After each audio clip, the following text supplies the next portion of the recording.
Saudações extensivas a todos que nos acompanham nesse estado. Já sabem, sejam todos bem-vindos ao nosso grande canal de informação A Mais. Hoje eu tenho o privilégio e a honra de estar aqui no meu painel com alguém que já fez e continua a fazer muito para esse país.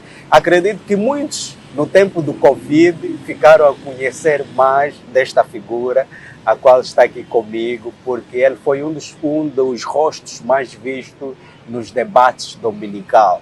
Todos os domingos tinha aí as análises dos domingos e este rosto era muito conhecido porque estava sempre lá a debater com o seu colega. Então hoje eu tenho a honra de receber o Dr.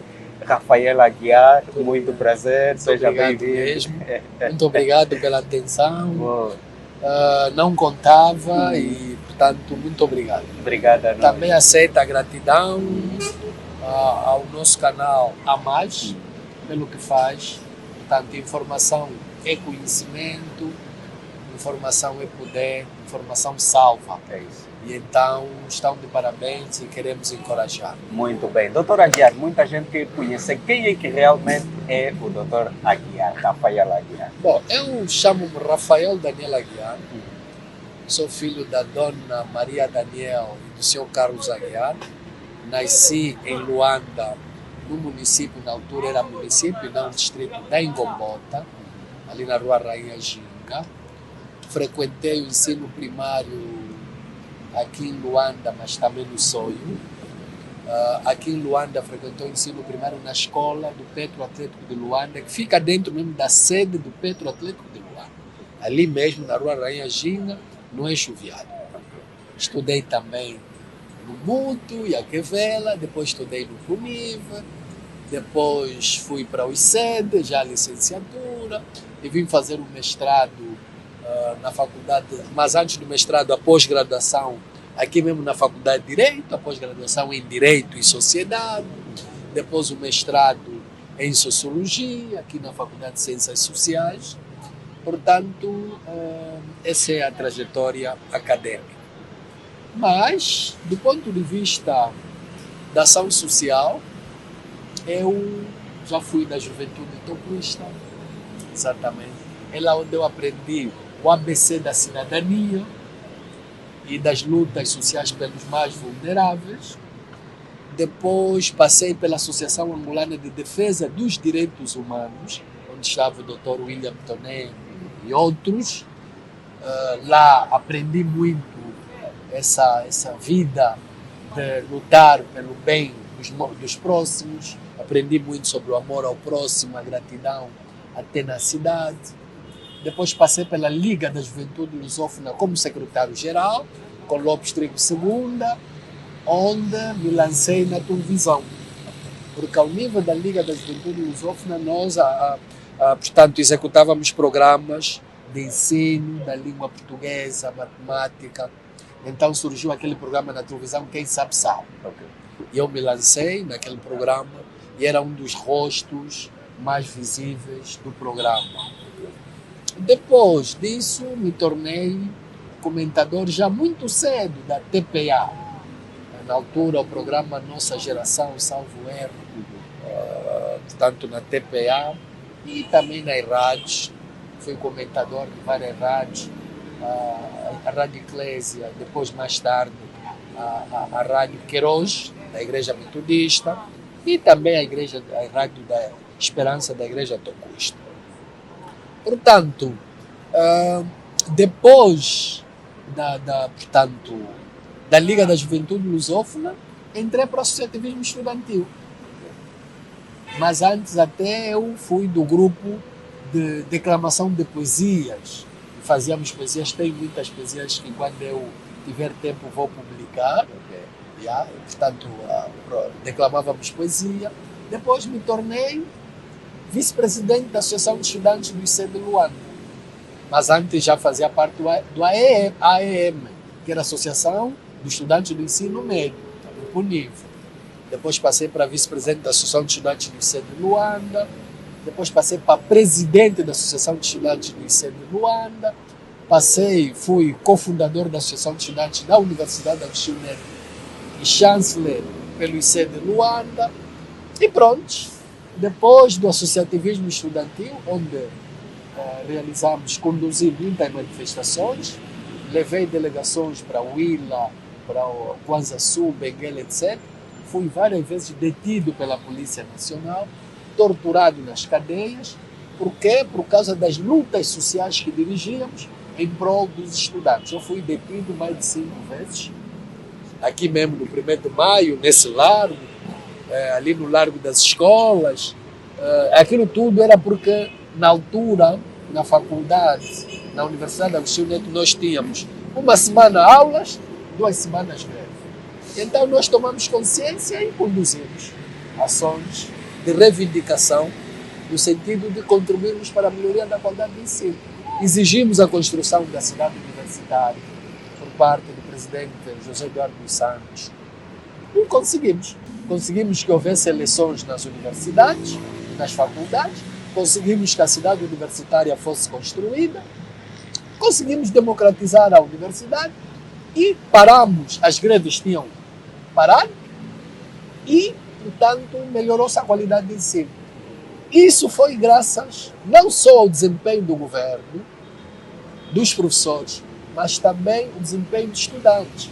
Muitos de nós, não só eu, Gilberto Figueira, o Fuca Uzemba, etc., o Adriano Cristóvão, que agora é o presidente do Sindicato dos Médicos, fomos detidos, estivemos nas cadeias.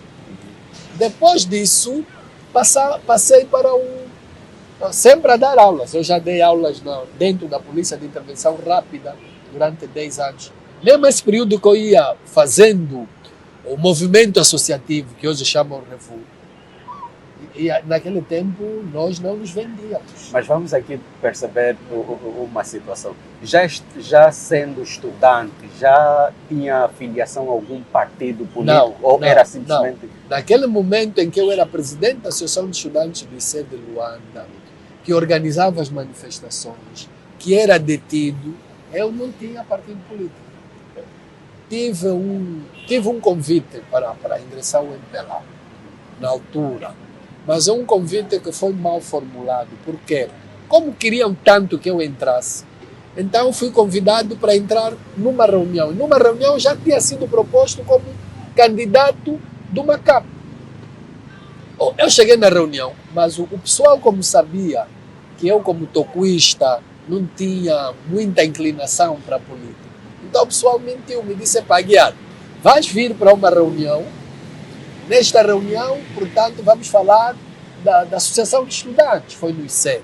E fui para a reunião. Posto na reunião, notei ali muitos candidatos a disputarem os cargos mais elevados dos CAPs. E eu fui proposto como líder do CAP e já tinha apoio para quê? Porque montou-se aquilo tudo para que naquele ambiente eu não pudesse recuar. Mas eu fui sempre uma pessoa... eu mesmo. Então, depois de muitas estratégias para eu não falar, eu mantive o dedo no ar. Eu quero falar. Eu disse: olha, eu agradeço, porque isso significa que eu significo alguma coisa. Por isso é que eu estou nesse cenário. Eu agradeço. Mas eu não sou membro. E eu não sou candidato. Logo, eu agradeceria que me libertassem para que eu saísse de sala. Saí. Fui da OPA, expliquei lá, eu fui da OPA sim, mas nunca militei na JMPLA, não milito no MPLA, então não posso ser candidato, não façam isso. Aquilo gerou um alvoroço, mas como eram meus amigos, porque eram meus colegas, eu acabei saindo. Permitiram que eu saísse. Desde aquele dia as coisas ficaram difíceis para mim, mesmo na academia. As prisões se multiplicaram em cada atividade pública que nós organizássemos. Então, por esta razão, eu não fui para o MPLA. Agora, eu fui parar depois na UNITA. Como? A perseguição era tanta, porque eu era professor do ensino geral. Eu não durava 1 ano numa escola. Era logo despromovido? Sim, não, quer dizer, 1 ano numa escola, depois transferiu. Eu passei em mais de 30 escolas de Luanda. Dei aulas em todos os bairros de Luanda. Até ali nas barrocas portanto, do Miramar, da Boa Vista. E eu não durava um dia, um ano aqui, outro ano ali, um ano aqui, outro ano ali. E depois, muitos autos de abandono. Portanto, institui-se, eu tive 3 tentativas de auto de abandono como professor. Eu ficava sem emprego. Mas também devo dizer que encontrei amigos do MPLA que foram firmes em relação à lei. Eles diziam, sim senhor, o indivíduo é teimoso, é reguila, etc. Mas aqui não estamos a ver nada de auto de abandono. Porque na altura a lei dizia, a Lei Geral do Trabalho, para ter auto de abandono tinhas que faltar 30 dias consecutivos. Ele dizia, mas aqui não estamos a ver isso. Então eu salvei-me de 3 autoabandonos. Mas eu fiquei muito tempo sem salário durante essas 3 tentativas. Foi assim com um amigo meu do MPLA. Eu tive sempre grandes amigos, porque eu nasci e cresci. Veio até comigo, ele me disse assim, Aguiar, você está sofrendo muito. Ou você entra no MPLA, isso para. Ou você entra na UNITA e também vai parar, porque depois você pode dizer que isso é perseguição política. Se você continuar assim, porque nós estamos a dizer, uns pensam que você é FNLA, porque alguns dos teus pais são de origem de Malange e do Zaire. Outros pensam que você é da UNITA porque você é amigo do Adalberto Catiungo, que era já um líder da Jura, conhecido aqui em Luanda, muito amigo, e do Albano Pedro. Agora, eu sei que você não é, mas estás a passar mal. Então entra num partido. Pensei, eu acabei entrando na UNITA. Entrei. Estamos a falar em que ano já? Já, veja, eu só entro na UNITA depois do Dr. Savio morrer. 2002. Quando aquela delegação do general, chefada pelo general Gato, veio. A primeira vez que eu entrei para uma reunião da UNITA foi no Hotel Trópico, presidida pelo general Gato. Na altura, o general Camalata Numa tinha feito uma palestra, portanto, memorável. Mas eu já era amigo do Dr. Abel Chivucuvuco, do Dr. William Toné, Filomeno Vieira Lopes, porque eu já era do AMC, Movimento Amplo de Cidadãos, como miúdo, pequeno, era dos miúdos membros daquela organização. Então, entro para a UNITA. Passei pela Jura, fui secretário para questões eleitorais da Jura, viu-se o meu desempenho, passei para chefiar o gabinete de cidadania e assessoria e sociedade civil do presidente Samacuva, estive lá, portanto, durante uns 6 anos, fui assessor, e pronto, depois eu saí. Muita gente não sabe por que eu saí da UNITA, mas hoje eu vou te explicar pela primeira vez publicamente. Em primeira mão, vamos ouvir aqui, porque por muito tempo as pessoas questionaram por que essa saída do Dr. Rafael Aguiar da UNITA para um outro partido. Exatamente. Eu trabalhava com um senhor chamado Isaías Samacuva, que é uma pessoa extraordinária, um gentil, educado. E eu produzia os parceiros. O doutor Samacuva, às vezes, privava comigo para analisarmos os parceiros, horas e horas. E uma das estratégias que eu adotei enquanto assessor do presidente Samacuva foi a primeira vez aqui, ao nível da oposição. O presidente Samacuva fazer palestras a jovens com idade compreendida entre 13, 14 e 15 anos. E na altura fomos criticados. Eu ouvia-se crítica, até levar o presidente Samacuva a falar com crianças. Mas essa implantação que a UNITA tem hoje na cidade de Luanda, sobretudo, a gênese em parte é essa estratégia.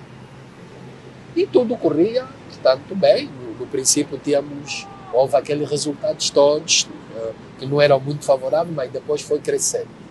Só que quando se aproximou ao Congresso, não me lembro qual é o número desse Congresso, da UNITA, houve um debate se o Dr. Abel Chivucuvuco deveria se candidatar ou não, e havia o debate se deveria haver Congresso ou não.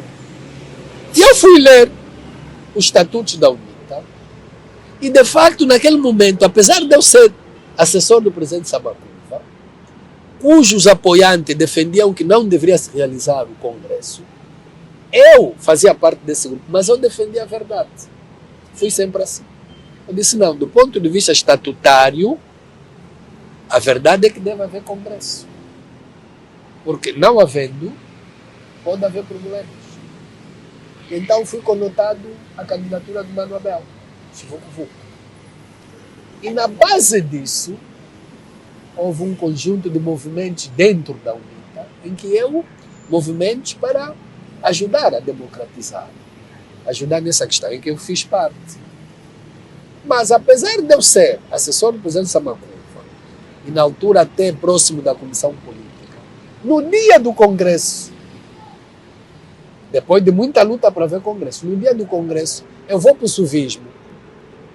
E chego na porta do civismo, as pessoas olham para a lista, por causa dessa atitude que eu tive, coerente. As pessoas olham para a lista e dizem, não, o Maninho não é delegado ao Congresso. Mas como pode ser? Eu fui confirmado delegado do Congresso, tudo, e depois eu sou assessor sênior, eu sou o líder do gabinete da assessoria da sociedade civil, do presidente Samacuva. Estava já proposto como membro da comissão política. Como é que não sou delegado ao Congresso? Tentei procurá-lo pelo presidente Samacuva, porque eu sei que ele era uma pessoa justa. Eu já, os canais para ter acesso a ele já não havia. E eu fui, portanto, posto de fora. Eu assisti aquele congresso em casa, ligando para o Fuca Museu. Para o Fuca, agora como é que estão as coisas? Agora o resultado. E agora então? Pronto, e na altura perdemos, porque eu era apoiante. Depois me tornei apoiante do Dr. Abel. Quando eu vi isso, eu disse, mas a UNITA que criticava muito, era democrata, etc. Como é que é esse gesto? Não estou a dizer que a UNITA toda, mas há pessoas que têm atitudes que às vezes mancham a organização. Eu acho que é o que ocorreu. Então vi que aquilo era sintomático. Decidi ficar em casa. E decidi não fazer política. Agora vou me dizer como é que eu retorno à política.